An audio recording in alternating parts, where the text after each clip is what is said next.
Hey, everybody, make sure you use your mics tonight. Good evening, everybody. We'll call to order the Planning and Zoning meeting for January 27th, 2026 at 6 p.m. This will be my first meeting as chairman, so please afford me a few mistakes that will possibly happen, but I'll do my best. Roll call: Adolphus Gaither,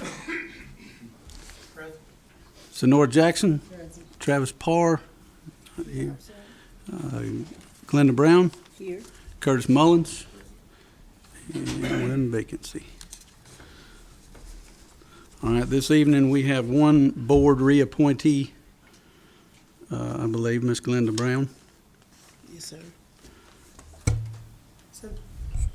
The mayor will read the oath of office for Ms. Brown if you want to step up there and take it.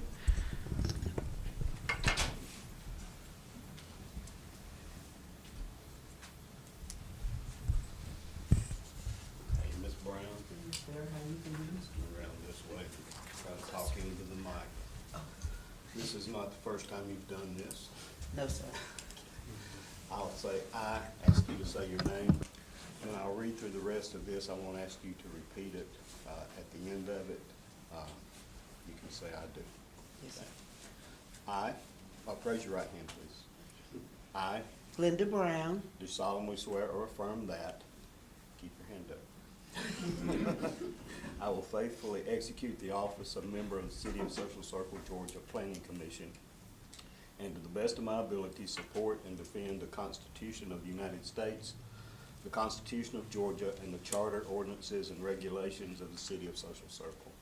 I'm not the holder of any unaccounted for public money due this state or any political subdivision or authority thereof.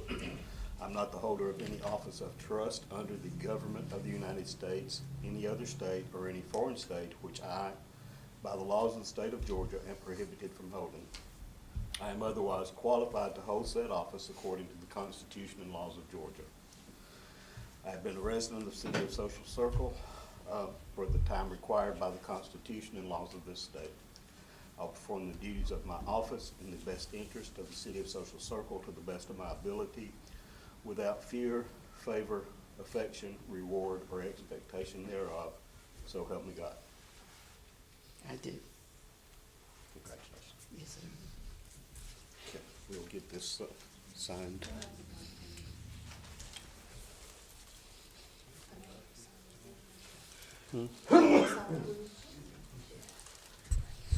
Ms. Glenda, I'll get you to sign it afterwards. Okay, thank you.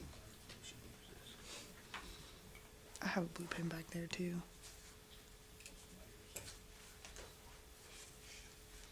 Thank you. Yes, I got you.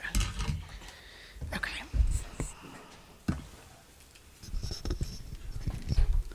All right, with that appointment taken care of, if the board could review the minutes from last December 18th meeting. Take a few minutes there and see if you see anything that is out of place or incorrect.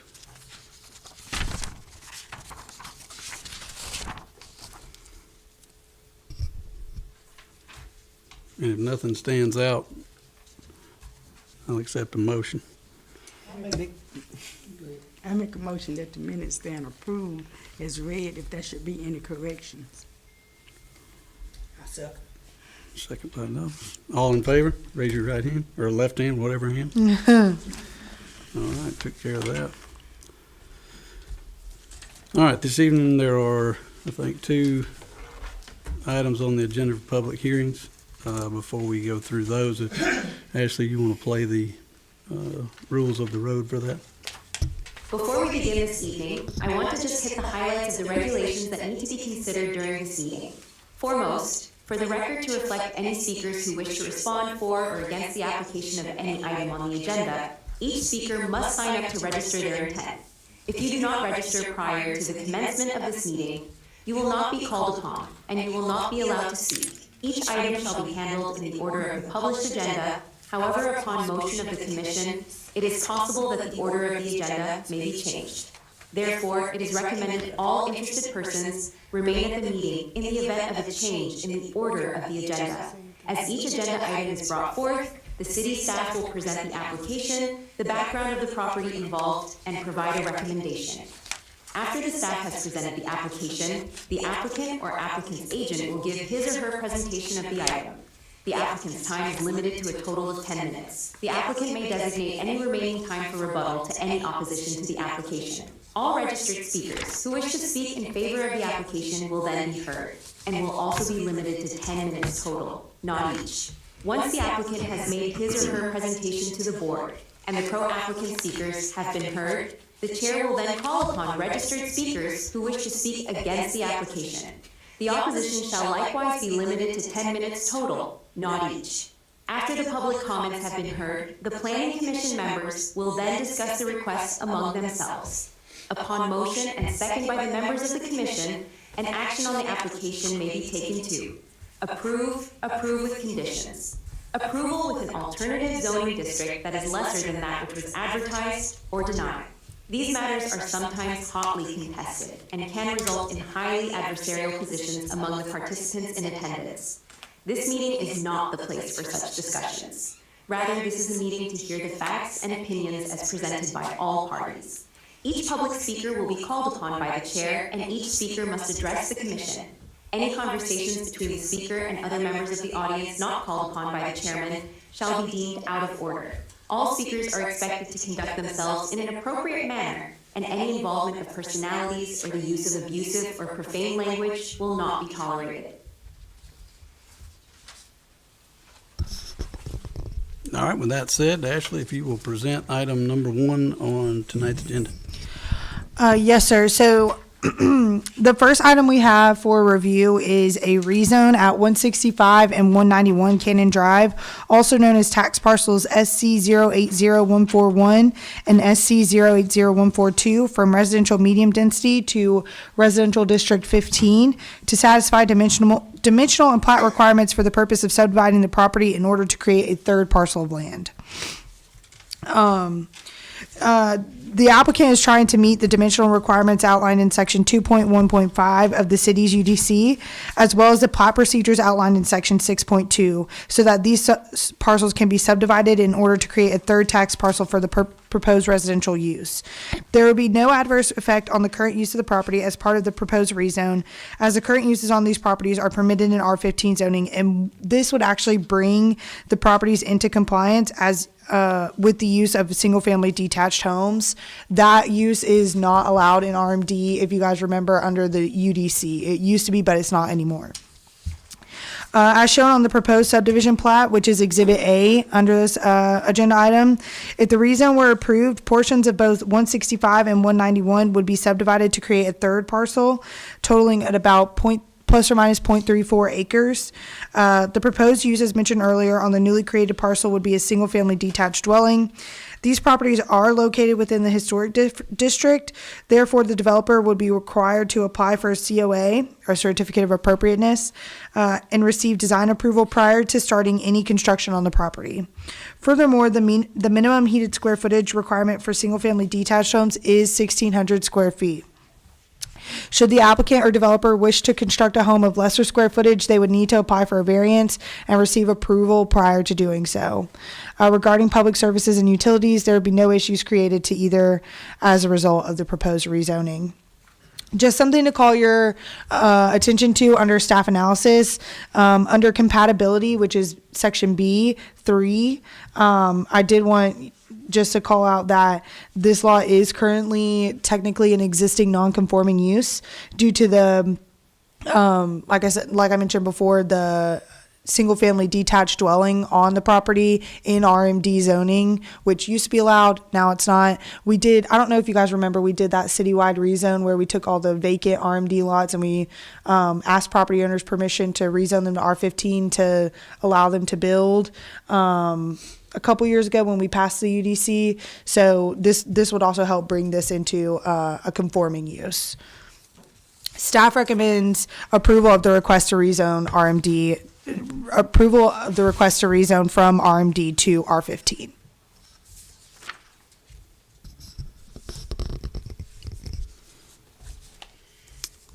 All right, with that said, is the applicant here?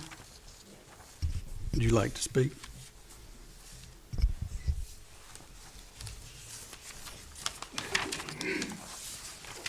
You did an excellent job explaining everything Thank you. very well. And just to give you a little background information on why we're here, we had a house on one of the properties and it caught fire and it was a total loss.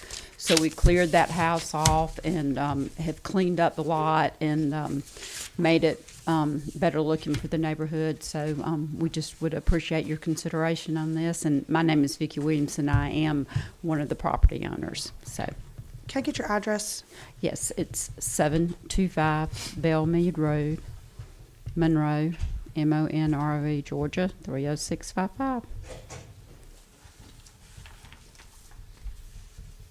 Okay. Thank you. Thank you so much. Thank you. With no one signing up to speak against, we do have someone here to speak in favor of, Mr. Wayne Johnson.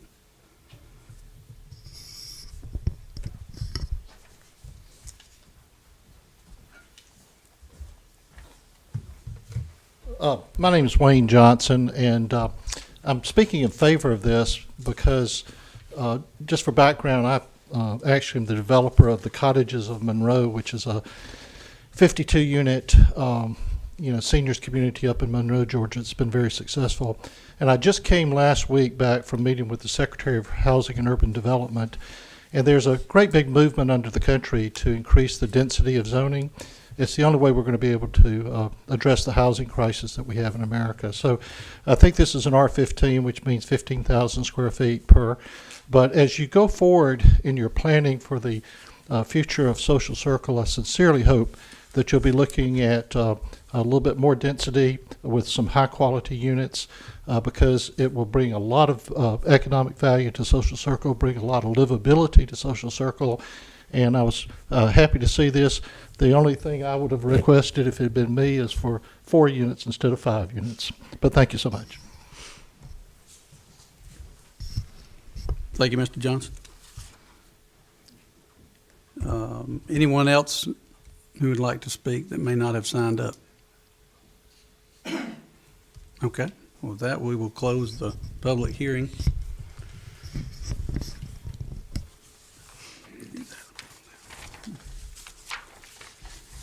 All right, now we lean to the board. Any discussion, questions, comments? What does anybody think about any issue? It kind of makes sense to me. Just based on the what's in the surrounding area already. So, well, no discussion. I will entertain a motion. I'll make a motion to accept the rezoning from RM residential medium density to R15. Make sure to use your mic. Sorry. I'm sorry. It's okay. I make a motion to approve the rezoning from RMD to R15. All right, got a motion to recommend approval. I second the motion. Second, Ms. Jackson. Any more discussion? All in favor, raise your hand. And it's unanimous. All right, on to item number 2. Ms. Ashley. Okay, so let me get to my staff report here.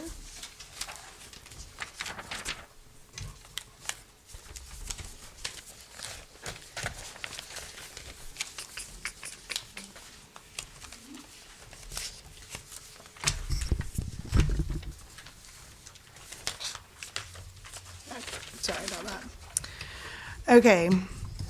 This request is for a variance from section 2.1.5 of the city's Unified Development Code to allow for an impervious surface ratio that exceeds the maximum amount allowed for property zoned as light industrial at 3470 Social Circle Parkway, Building 100, also known as tax parcel SC 230006. The overall intent behind this request is to subdivide the property into three separate parcels. This property previously received variances back in 2022 concerning parking requirements, building materials, and landscape buffers, if you guys remember that. As shown on the proposed conceptual plan, which is Exhibit A under this item, the property would be subdivided in a way that would put its impervious surface ratio at approximately 50%. However, the maximum amount that is allowed for the properties zoned as light industrial under the current code is 40%. Please note that Exhibit A does display the property being subdivided into three separate parcels. The applicant has indicated that their request is solely for the northern portion of the property, which is Building 100, that has already been developed. Staff has explained to the applicant that should their request for variance be approved, it would only apply to that portion of the property, and any future developments would either need to receive a separate variance or meet the dimensional and developmental standards outlined within the UDC. This property is not located within the Watershed Protection Overlay District. It's actually just across the street from it. And no other variance of this type has previously been approved or recommended for approval. The applicant has also not indicated as to whether or not there would be any changes to the intended use of the current development or the newly created parcel as part of the requested variance and proposed subdivision of the property. As the property currently sits with the warehouse use, there is water and sewer availability in the area.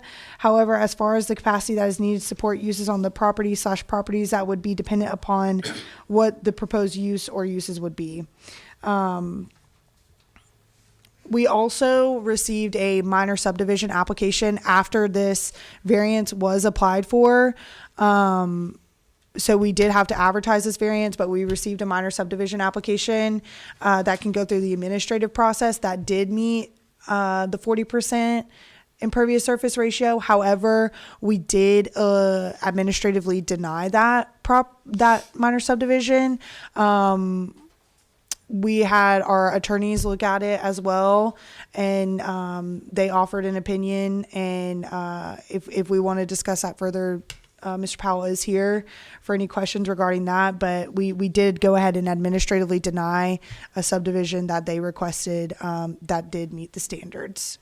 So I also wanted to call out that this really does not meet the criteria for a variance. There aren't any extenuating circumstances. When we look at variances, we have to look at those specific criteria. So for that reason, staff recommends denial of the request for a variance to allow for an impervious surface ratio that exceeds the maximum amount allowed in light industrial. I have a question. You mentioned a review in regard to they met the 40%. Yes. Subdividing. Yes. So they ended up applying for an administrative plat subdivision, and that met the standards. So it didn't match what they were showing here in this application. They just wanted to get on the agenda, basically. So they ended up putting in an application. We had to advertise, we accepted the application, all the things. And then they went ahead and submitted that, and we denied that just this past week based off of several things that we have to look at when we're looking at these subdivision plats, one of which being,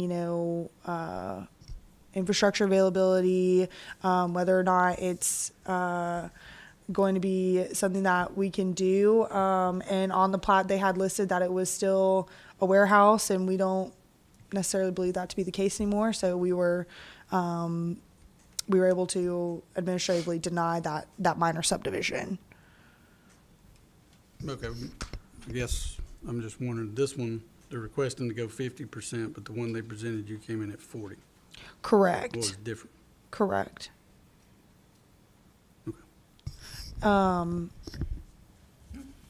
Yeah.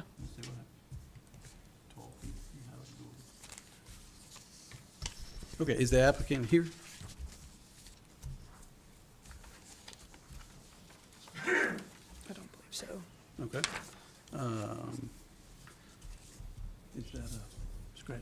think that's a scratch out, yeah. Okay.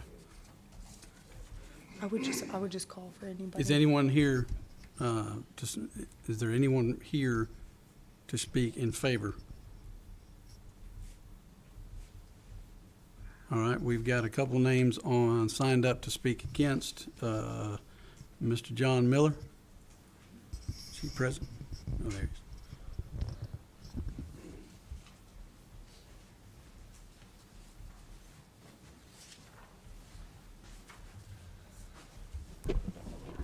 John Miller, 20 Lakeview Avenue, Social Circle. First of all, appreciate the information from city staff. That's very helpful that they also agree that this should not be approved. Variances are supposed to be approved or applied for when there is a hardship that cannot be overcome by a particular property owner. That's a hardship that's created by the code that isn't necessarily in the applicant's control or design or ability to design around. I can't see any fathomable reason why that is the case here. We've already gone through this process with this particular project when it was approved the first time, pretty thoroughly and pretty controversially, I might add. So we've already been through this process with this particular property. There's no reason to do it again. And quite frankly, I was interested to hear about the administrative denial as well. But I think everybody in the room kind of is already aware of what's happening with this particular piece of property. And I would like to make sure that it's known that it's frustrating that the applicant is not here to speak on their behalf, because we would once again ask them to engage with our city and our leaders to discuss the issues with this particular property, especially if they move forward in the direction that they've indicated or it's suspected that they're going to.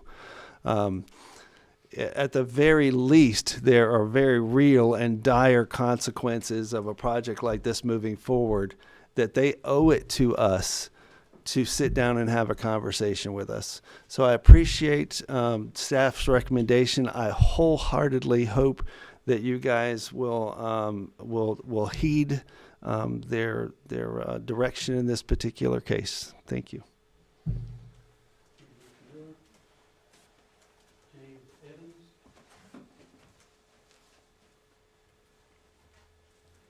Good evening. I'm James Evans. I live at 1845 Darrell Drive. Thank you for the opportunity to get up here and speak tonight. I'm stunned. Mr. Miller just mentioned the applicant didn't even show. Wow, that tells me a lot to begin with, but I'll go back and just say a few other things. That when P&K took over this project from the original developer Longleaf in August of 2022, I was at the meeting here. And when Mr. Osborne presented it, there was a lot of discussion that was had with the variances that he was asking for, or rather demanding. And he got to the UDC, the setback and everything else. He talked about keeping the trees and being conscious of the water that's on the property. P&K, when they took over the development, they should have been aware of everything that was taking place prior to this. And if they didn't pick up on that, well, shame on them.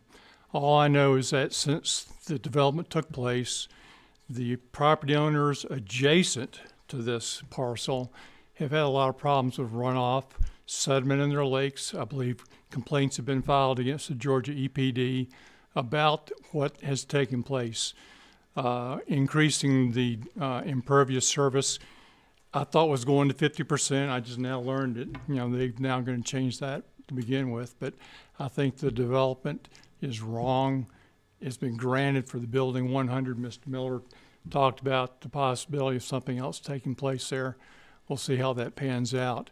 But no further changes need to be given to this property as far as I'm concerned. I hope that y'all share my thoughts on that.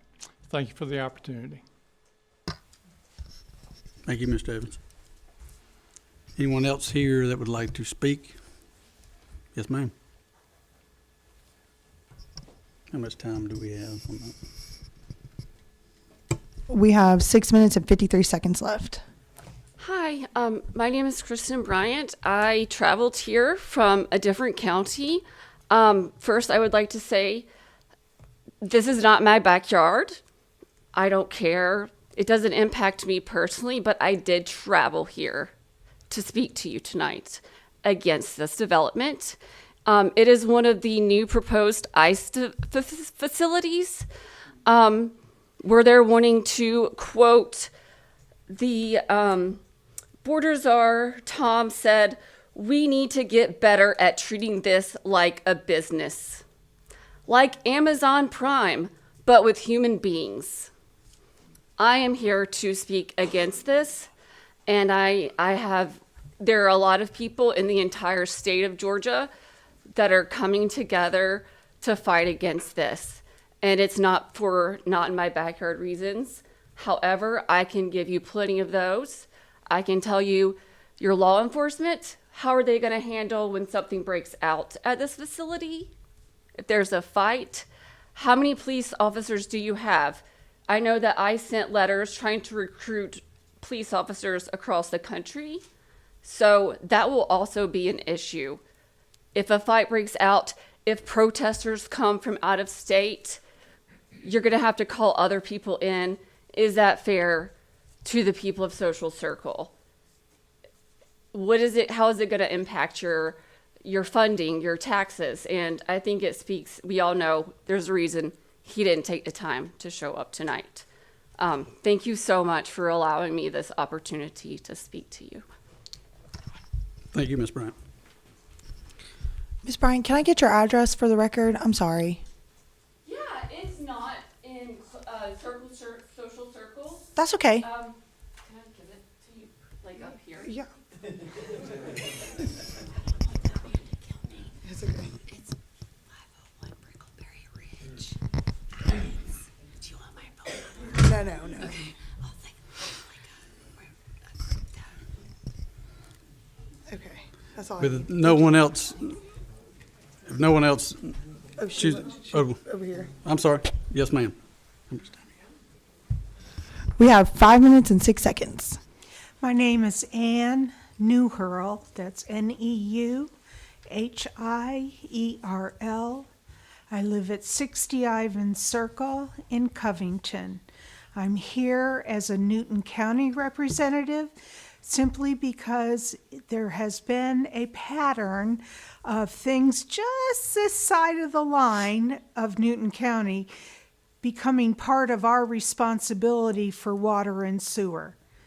And I think Social Circle has rightly stated that they will be overwhelmed if the population density increases by what is rumored to be going to happen with an ICE detainment center.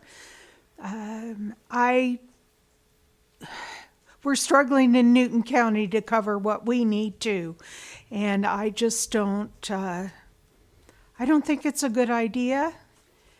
I don't think anyone in the community of Walton County or Newton County supports detainment of human beings against their will without due process.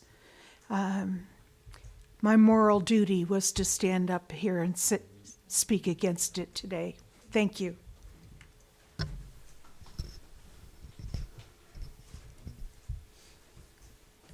Anyone else?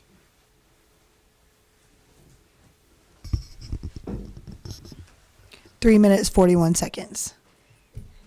It won't take me that long. Glenda and I know each other, and Adolphus and I. I've been here in Social Circle since 1957. I was born in 51, and I moved to Knox Chapel, 70 Knox Chapel. My last name is Goldthwaite, Goldthwaite. First name is Cindy.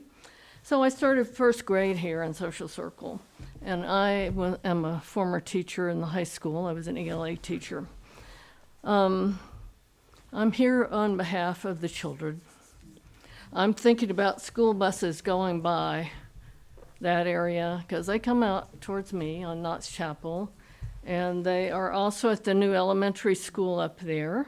If I were a parent, I would be appalled that this situation would be, what, half a mile maybe from that new school?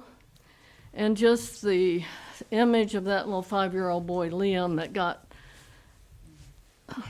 kidnapped, retained, detained, whatever you want to call it, standing there as a lure for his parents, remains with me. And I've subbed a good bit in the lower grades as well as the upper grades. And I know it would affect them greatly. So aside from all the physical things, which I think have been well spoken, the sewage and all the things that are really not in that building, right? And I know Social Circle's already struggling with water, excuse me, and other services. I can't morally in any way support this on behalf of the children of this community, because it will scar them. Thank you for letting me speak. Thank you, ma'am. With that, we will close the public hearing and move to the board. Any discussion?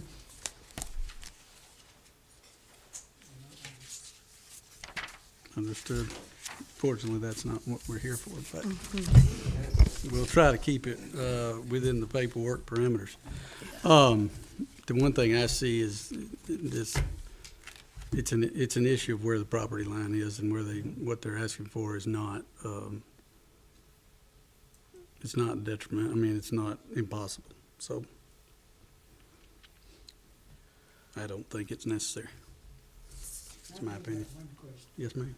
Microphone, please. Microphone. The question I was asking is, wanting to put some apartments or home, what was they was wanting to add that's not on our paper? They weren't wanting to add anything. They were just so on the screen here it shows the way the property is split.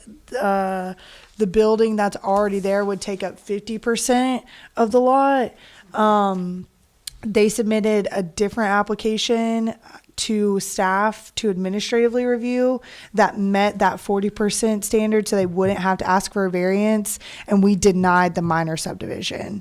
So we have already denied the reason for them asking for this variance, for various reasons that we informed the applicant of on Friday, and they received that, but they didn't withdraw their application, and it was advertised, so we're here having the public hearing.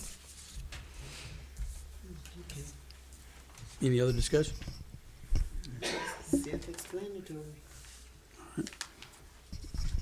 I will entertain a motion.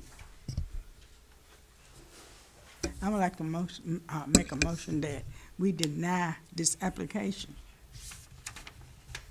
All right, we have a motion to recommend denial. We have a second. Any more discussion? All in favor, raise your hand. Unanimous. All right.